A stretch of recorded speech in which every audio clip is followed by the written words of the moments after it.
Assalamualaikum warahmatullahi wabarakatuh. Terima kasih buat teman-temanku semua pecinta catur di seluruh Indonesia yang sudah berkunjung di channel saya ini. Semoga kalian diberi kesehatan dan rezeki yang melimpah. Nah, oke teman-teman, di video kali ini saya akan memenuhi request dari teman-teman catur, khususnya yang baru pemula, adik-adik kita yang baru belajar mengenal catur ataupun bermain catur. Dimana di sini request tersebut yaitu adalah cara menghadapi serangan Blackburn Ceiling Gambit dan cara mengatasinya teman-teman. Dan langsung saja kita masuk di jebakan yang pertama. Di sini saya sudah menyiapkan 4 jebakan buat pembukaan Blackburn Ceiling Gambit ini. Di mana Blackburn Ceiling Gambit itu adalah diawali dari pembukaan E4 dan E5, kuda F3, kuda C6, gajah C4, pembukaan Italia, dan kuda D4, pertukaran kuda,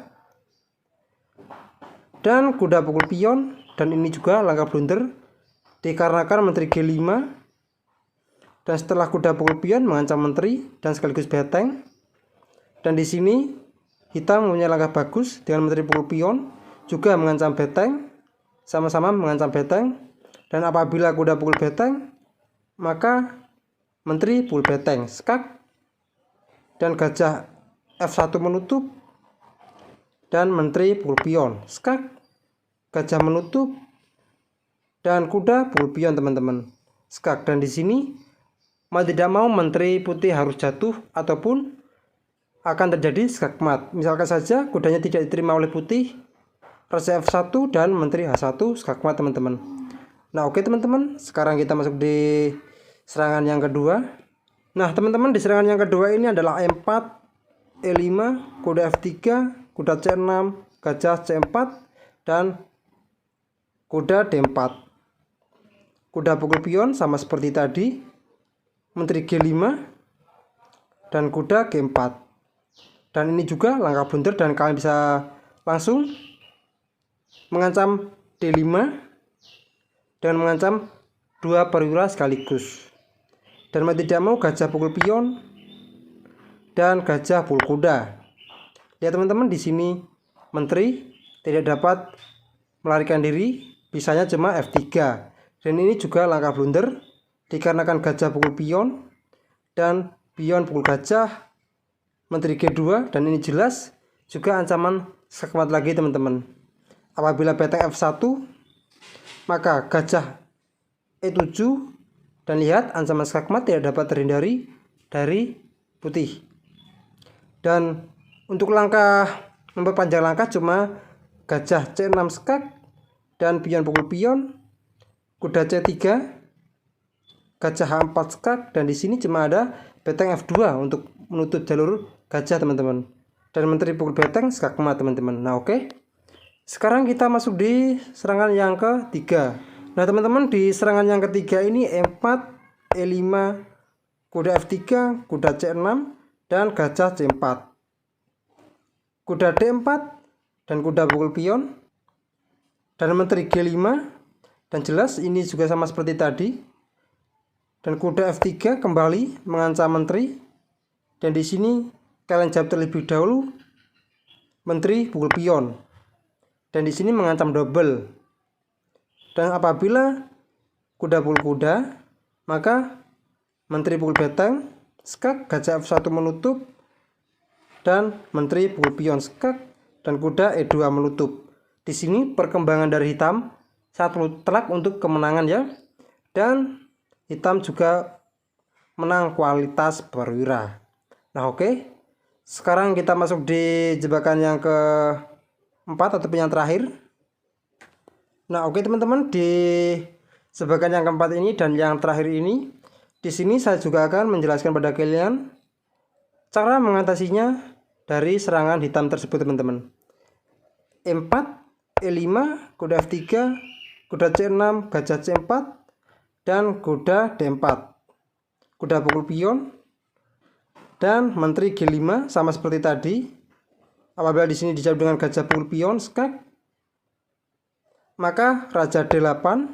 Dan di sini menteri juga langsung mengancam 2 sekaligus antara pion dan serta kuda. Dan apabila kuda F3, maka menteri pukul pion. Dan di sini kuda pukul kuda dan menteri pukul beteng skak. Raja E2, maka menteri pukul pion skak. Raja F1 dan menteri pukul kuda. Lihat teman-teman, di posisi seperti ini jelas mutlak ya, unggul satu perwira beteng. Nah oke, sekarang kita masuk di cara mengatasinya ataupun cara menghadapinya dalam pembukaan Blackburn Ceiling Gambit ini teman-teman. Nah di sini saya sudah menyiapkan dua jawaban sekaligus. Yang pertama yaitu adalah kuda pukul kuda, dan ini adalah jawaban logis dikarenakan tidak mau mengambil resiko. Dan pion pukul kuda dan D3, C6 dan langsung rekan pendek. Di sini juga putih langsung mengamankan rajanya dan untuk siap melakukan penyerangan di pertahanan raja hitam.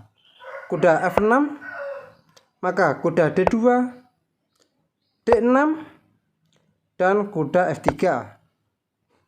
Gajah G4 memimpin kuda, maka H3 dan gajah pukul kuda langsung dipukul teman-teman, tidak perlu menunggu lama-lama lagi. Menteri pukul gajah A5 dan C3 dan gajah E7 langsung menyiapkan rekan pendek dan pion pukul pion dan rekan pendek. Gajah E3 dan D5 langsung mengancam gajah dan langsung mengajak pertukaran pion. Dan di sini putih juga harus menjawab dengan tepat, gajah B3, dikarenakan kalau pion pukul pion jelas pionnya itu sangat jelek formasinya teman-teman. Dan A4, gajah C2. Di sini cenderung lebih imbang.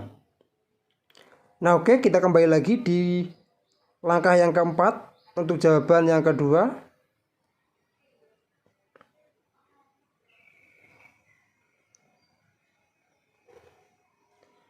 Nah teman-teman, di jawaban yang kedua ini kalian bisa menjawab juga dengan C3, langsung mengancam kuda. Dan di sini kuda pukul kuda, skak dan menteri pukul kuda. Dan ini juga ancaman skakmat di petak F7 teman-teman. Dan kuda F6 memblokir jalur menteri untuk ancaman skakmat tersebut. Dan rekan pendek, gajah E7, D4 dan D6 teman-teman. Dan jelas kalau pertukaran pion terjadi maka jalur menteri sudah dikuasai oleh hitam. Dan gajah E3, A5, H3 dan rekan pendek. Dan kuda D2 dan A4. Nah teman-teman, di posisi seperti ini posisi cenderung lebih lebih netral dan lebih cenderung ke draw ya. Nah oke teman-teman, mungkin cukup sekian video saya kali ini. Semoga bermanfaat bagi kalian semua. Dan jika kalian ada request lainnya silahkan kalian tulis saja di kolom komentar teman-teman. Assalamualaikum warahmatullahi wabarakatuh.